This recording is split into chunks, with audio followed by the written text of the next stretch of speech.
Comic story अड्डा में आपका स्वागत है। तो आज मैं लेकर आई हूँ राज कॉमिक से। कॉमिक का नाम है श्री कृष्ण और सत्यभामा स्यमंतक मणि। मैंने आज तक कृष्ण जी की है सत्यभामा के साथ कोई कथा शायद सुनी नहीं है, या फिर सुनी भी होगी, मुझे कुछ अच्छे से याद नहीं, लेकिन ये कॉमिक पढ़ने के बाद मुझे ये स्टोरी पता चल जाएगी। और आज है श्री कृष्ण जन्माष्टमी और उसकी आप लोगों को ढेरों बधाइयाँ। तो टाइम ना वेस्ट करते हुए आप लोग चैनल को कर लीजिए सब्सक्राइब और हम लोग बढ़ते हैं अपनी कॉमिक की तरफ। तो कॉमिक का नाम है श्री कृष्ण सत्यभामा स्यमंतक मणि। श्री कृष्ण द्वारा बसाई द्वारिका नगरी में एक संपन्न सेठ सत्राजित भगवान सूर्य का परम भक्त था। ओम विश्वानि देव सवितर दुरितानि परासुव यद भद्र तन्नासुव। हे विश्व के देव सूर्य, जो दुर्गुण है उन्हें दूर करो और जो श्रेष्ठ हैं उन्हें हमें दो। निरंतर की गई भक्ति से प्रसन्न होकर सूर्यदेव ने एक दिन उसे दर्शन दिए। सत्राजित, मैं तुम्हारी भक्ति से प्रसन्न हूँ, यह स्यमंतक मणि स्वीकार करो। यह तुम्हें नित्य 8 भार स्वर्ण प्रदान करेगी। इसके अतिरिक्त जिस क्षेत्र में यह मणि रहेगी वहाँ अकाल और युद्ध कभी नहीं होंगे। मैं कृतार्थ हुआ देव। मणि को लेकर सत्राजित अपनी पुत्री सत्यभामा के पास आया। पुत्री सत्यभामा, इस मणि को सुरक्षित रख दो। कल नगर भ्रमण के समय मैं इसे धारण करूंगा। जी पिताश्री। दूसरे दिन सत्राजित मणि को अपने गले में पहनकर नगर भ्रमण के लिए निकला। ओह, आज तो सत्राजित के चेहरे पर निगाहें ही नहीं टिक रही हैं। हाँ, लगता है जैसे सूर्य देव पृथ्वी पर उतर आए हों। श्री कृष्ण उस समय महल में अपनी पत्नी रुक्मणी के साथ चौसर खेल रहे थे। तभी स्वामी, उधर देखिए, लगता है स्वयं सूर्यदेव आपसे मिलने आ रहे हैं। वह सूर्यदेव नहीं, सत्राजित है प्रिय। यह प्रकाश उसके गले में पड़ी मणि के कारण है। प्रभु, यह सत्राजित कौन है? द्वारिका का एक धनाढ्य नागरिक सत्राजित सूर्य का भक्त है। सूर्य ने उसे एक चमत्कारी मणि दी है। यह प्रकाश उसी मणि से प्रफुल्लित है। द्वार पर आइए, इधर से आइए। प्रणाम प्रभु, प्रणाम। आओ सत्राजित, तुम्हारी यह मणि बहुत सुंदर है सत्राजित। धन्यवाद प्रभु, मैं अपनी बेटी के लिए योग्य वर की खोज में हूँ। मैं बेटी के साथ यह मणि भी वर को सौंप दूंगा। सुना है भोजवशी कृतवर्मा ने तुम्हारी पुत्री का हाथ मांगा है। आपने ठीक सुना है प्रभु। महामंत्री अक्रूर जी ने भी अपनी इस वंशज की प्रशंसा की है, परंतु कृतवर्मा को मैं अपनी पुत्री के योग्य नहीं समझता। मेरा एक सुझाव है सत्राजित, तुम इस मणि से अब तक काफी धन अर्जित कर चुके हो, अतः यह मणि महाराज उग्रसेन को सौंप दो। अर्थ लोलुप सत्राजित ने श्री कृष्ण की बात नहीं मानी और अपने घर लौट आया। जिसे देखो वही मेरी इस मणि को हस्तगत करने चाहता है। मैं किसी को नहीं दूंगा अपनी यह मणि। सत्यजित ने अपनी मणि घर के सूर्य मंदिर में सुरक्षित करके रख दी। इस मणि से मुझे जो स्वर्ण मिलेगा उसका आधा भाग मैं प्रतिदिन ब्राह्मणों में वितरित किया करूंगा। एक दिन सत्राजित का छोटा भाई प्रसेनजित उससे मिलने आया। भैया, मैं स्यमंतक मणि धारण करके वन में आखेटक के लिए जाना चाहता हूँ। हा, ले जाओ इसे। इस मणि में अनेक चमत्कारिक शक्तियां निहित हैं। विपत्ति पड़ने पर यह तुम्हारी सुरक्षा करेगी। परंतु एक बात ध्यान रखना प्रसेन, नित्य प्रति इसकी पूजा करना आवश्यक है। मैं प्रतिदिन इसकी पूजा करूंगा भैया। अच्छा, चलता हूँ। और वन में बहुत फुर्तीला है, पर मेरे वार से बच नहीं सकता। और तभी पीछे से शेर आ गया। अचानक हुए आक्रमण से मणि उसके गले से निकलकर गिर पड़ी। सोचने का मौका भी न मिला। प्रसेनजित को सिंह ने आनन फानन में उसे चीर कर रख दिया। कुछ ही देर बाद मणि को मुंह में दबाए गहन जंगल में घुसता चला गया। सिंह अभी कुछ ही दूर गया था कि ऋक्षराज जामवान ने उन्हें देख लिया। इसके मुख में दबी यह प्रकाशवान मणि कैसी है? सिंह के निकट पहुंचते जामवान झपट पड़े उस पर। बात की बात उसने सिंह को मार डाला और मणि अपने अधिकार में कर ली। अब इससे मेरे बच्चे खेलेंगे। उधर द्वारिका में भाई के साथियों से पूरा समाचार जानकर सत्राजित क्रोध में भरा श्री कृष्ण के पास पहुंचा। कृष्ण, मणि के वास्ते मेरे भाई की हत्या तुमने कराई है। तुमने निश्चय ही कोई भ्रम हुआ है सत्यजीत, मैंने ऐसा जघन्य कृत्य नहीं किया। फिर भी मैं वन जाऊंगा और सत्य का पता लगाऊंगा। और वन में निश्चय ही उसने सिंह ने उसे मारा है। सत्यजीत व्यर्थ ही अपना आपका नाम लगा रहा है। शेर के पैरों के निशान देखते हुए वे आगे बढ़े। आओ, हमें उस मणि का पता लगाना है। चलते चलते वे एक गुफा के समीप पहुंचे। लगता है किसी विशाल जानवर ने इस सिंह को मारा है और मणि भी उठा ले गया। तुम लोग यहीं रुको, मैं इस गुफा के अंदर जाकर देखता हूँ। हमें भी अपने साथ ले चलें प्रभु। कृष्ण ने किसी को भी साथ नहीं लिया और अकेले ही उस भयानक गुफा में प्रवेश कर गए। इस अंधेरी गुफा में यह प्रकाश कहीं समयंतक मणि का तो नहीं। गुफा के गर्भगृह में वही है तो रक्षराज के बच्चे खेल रहे हैं। बच्चों को उत्तेजित किए बिना ही मणि को प्राप्त करना होगा। और अचानक ही बच्चे सब चिल्लाने लगे। शोर सुनकर जाग उठा जाम्बवान। क्या है, क्यों शोर मचा रहे हो? इस व्यक्ति ने हमारे खेल में बाधा डाली है। कृष्ण आगे बढ़े। रक्षराज जाम्बवान, यह समयंतक मणि सत्यजीत की है, मैं इसे लेने आया हूँ। यह मेरे बच्चों का खिलौना है, मैं इसे नहीं दूंगा। छीन कर ले जा सकते हो तो ले जाओ। दोनों में मल्ल युद्ध छिड़ गया। यह मणि तो मुझे चाहिए ही। रक्षराज, इसे ले जाकर मैं कलंक मुक्त होना चाहता हूँ। मुझसे जीवित जीत पाओगे तभी तो ले जाओगे। 28 दिन तक दोनों में विविध प्रकार के भयंकर युद्ध चलते रहे। बस बहुत हो चुका रक्षराज, कृष्ण के हाथों तुम नहीं बच पाओगे। कृष्ण? अचानक गुफा गायब हो गई। प्रभु, मैं आपको पहचान नहीं पाया, मुझे क्षमा करें। यह मणि भी आपकी है और यह बेटी जाम्बवंती भी आपकी। मुझ पर कृपा करें प्रभु। इसमें तुम्हारा कोई दोष नहीं रक्षराज। विपरीत काल में प्राणी की बुद्धि अस्थिर हो जाती है। कृष्ण ने रक्षराज जाम्बवंत को गले लगाया तो उसके सारे जख्म स्वतः ही ठीक हो गए। प्रभु, जाम्बवंती को विदा करके आज मेरे सभी भार उतर गए हैं। ऋषराज कन्या तो लक्ष्मी होती है, उसे कभी भार नहीं समझना चाहिए। कृष्ण जाम्बवंती और समयंतक मणि को लेकर द्वारिका लौटे। हरे कृष्ण, कहाँ थे पुत्र?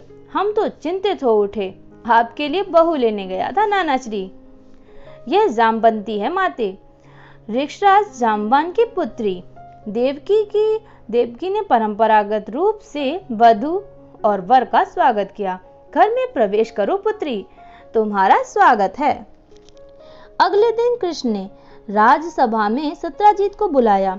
ये रही तुम्हारी मणि सत्यजीत, इसे मैंने रीक्षों से राजा जाम्बवंत के यहाँ से प्राप्त किया है। सारा वृत्तांत सुनने के बाद सत्यजीत लज्जित हो उठा। प्रभु, मुझसे बड़ी भूल हुई है जो मैंने आप पर संदेह किया। मुझे क्षमा करें और इस मणि के साथ मेरी कन्या सत्यभामा से विवाह भी स्वीकार करें।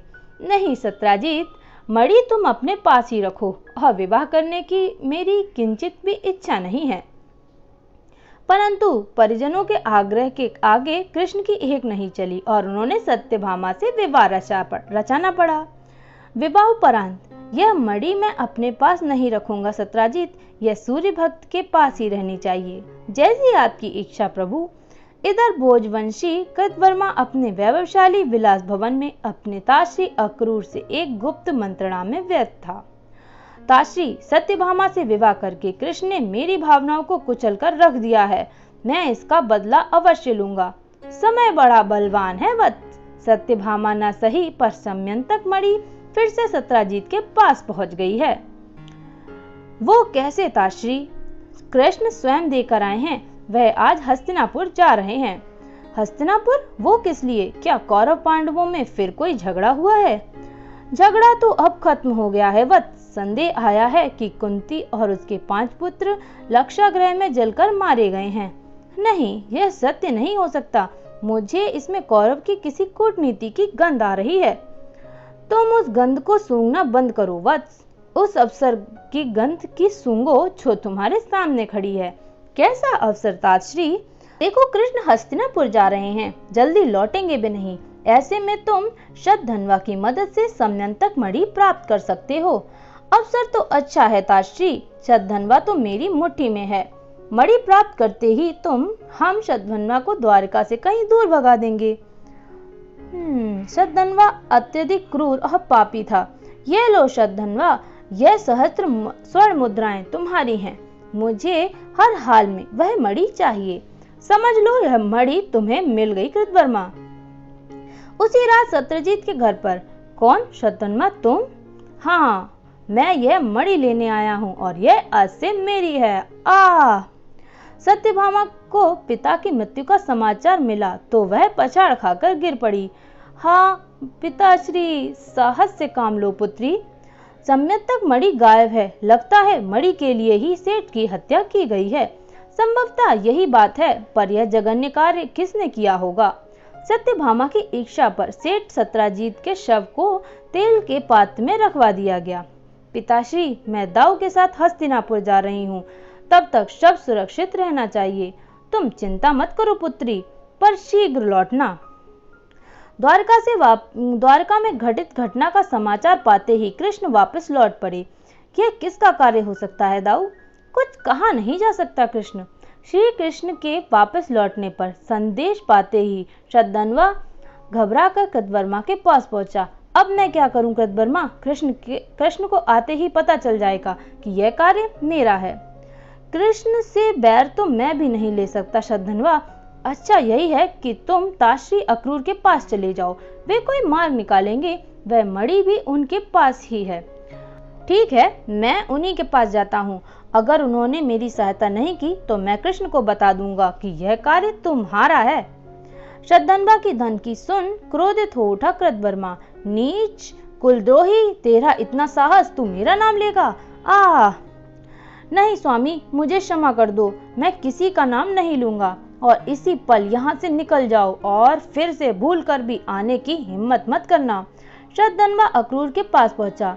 तुम्हारी परेशानी का हल है मेरे पास शतधनवा। लो, यह सहस्त्र स्वर्ण मुद्राएं लो और यह शक्तिशाली अश्रु। जितनी जल्दी हो सके द्वारका छोड़कर भाग जाओ।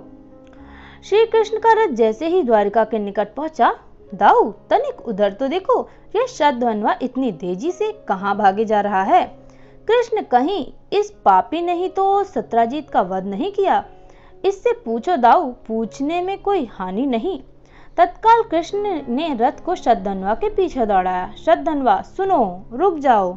शतधनवा नहीं रुका, वह और भी तीव्र गति से भागने लगा। लगता है कृष्ण को मुझ पर संदेह हो गया है। भागते भागते मिथिलापुरी के निकट शतधनवा को घोड़ा थककर गिर पड़ा। उफ! रथ से कूदकर कृष्ण ने शतधनवा को पकड़ा। बोल, क्यों भाग रहा था? रोकने पर भी रुका क्यों नहीं?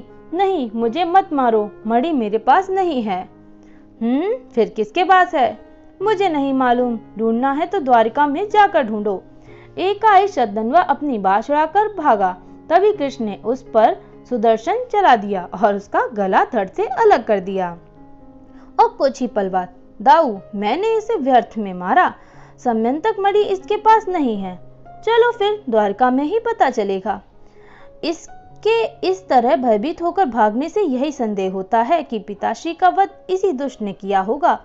जरूर इसने मणि द्वारिका में ही कहीं किसी के पास रख दी होगी। द्वारिका लौटकर कृष्ण बलराम ने सत्यजीत का दाह संस्कार पूर्ण सम्मान पूर्ण किया।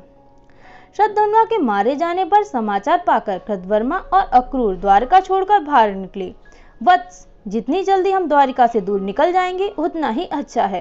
ताश्री, मणि की शक्ति हमारे साथ है, भयभीत होने की क्या आवश्यकता है?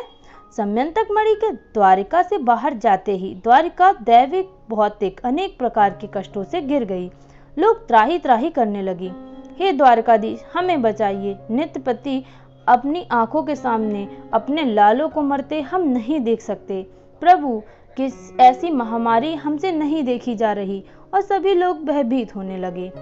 हे माधव, जब से समयंतक मणि गुम हुई है पूरी द्वारिका दुखों में डूब गई है। कृष्ण, जब से प्रासाद में यानी कि महल में सत्यभामा के चरण पड़े हैं तब से ही विपत्तियां प्रारंभ हुई हैं। सत्यभामा को द्वारिका से निकालो। धैर्य से काम लो विप्रव। यदि सत्यभामा के कारण द्वारिका पे विपदाएं आ रही हैं तो हम उसे भी यहाँ से जाने के लिए कहेंगे। अभी हम महामंत्री अक्रूर को ढूंढ रहे हैं, उनके आते ही निर्णय करेंगे। काफी खोजने के बाद अक्रूर जी का पता चला। चरण वंदना करता हूँ ताश्री, आप कहाँ चले गए थे? आपके जाते ही यहाँ विपत्तियां टूट पड़ी। मैं तीर्थ यात्रा करने गया था। रात्रि में कृष्ण अपने कक्ष में अक्रूर जी से मिले। ताश्री, आपके वापस आ जाने से द्वारिका में फिर से शांति छा गई है। आप धर्म के पालक हैं। शतधन्वा ने जो समयंतक मणि आपके पास छोड़ी है, यह उसी का प्रभाव है। परंतु ताश्री, आप भले ही वह मणि आप अपने पास रखें, पर एक बार दाऊ को आप उसे दिखा दें। वे सत्यभामा और जामवंती का भ्रम दूर करना चाहते हैं। उनका कहना है कि आपके पास जो मणि है वह असली नहीं है। पर मेरा कहना है कि वह जो मणि आपके पास है वह असली है। तभी तो आप नित्य प्रति सोने की यज्ञ वेदियां बनाकर यज्ञ करते हैं। आप तो पवित्र आत्मा हैं। आप भला असत्य क्यों कहेंगे? अक्रूर जी श्री कृष्ण की बातों में आ गए। यह लो वत्स, देख लो, यही है ना वह मणि? हाँ, लगती तो यही है। हाँ स्वामी, असली मणि है यह। सत्यभामा के हाथ से मणि लेकर कृष्ण ने अक्रूर जी की ओर बढ़ाई। ताश्री, सत्यभामा ने कह दिया तो सबको विश्वास हो गया। यह लीजिए, इसे आप ही रख लीजिए। आपसे बड़ा धर्मात्मा द्वारिका में और कौन होगा? कृष्ण की बातों से अक्रूर मन ही मन बहुत लज्जित हुए और मणि कृष्ण को देते हुए बोले, नहीं वत्स, मैं इस मणि को रखने योग्य नहीं। इससे मुझे बहुत भारी पाप हो गया है। उसका प्रायश्चित मुझे करना ही होगा। अक्रूर से समयंतक मणि प्राप्त करके कृष्ण ने सत्यभामा को सौंप दी। समयंतक मणि के लौटने के बाद द्वारिका में अनावृष्टि, अकाल और समय संक्रामक रोगों का अंत हो गया और इस प्रकार समयंतक मणि का राज भी साफ हो गया। तो यह थी कृष्ण और सत्यभामा की कहानी। तो बताइए आपको ये कॉमिक कैसी लगी? मैं मिलती हूँ नेक्स्ट कॉमिक के साथ।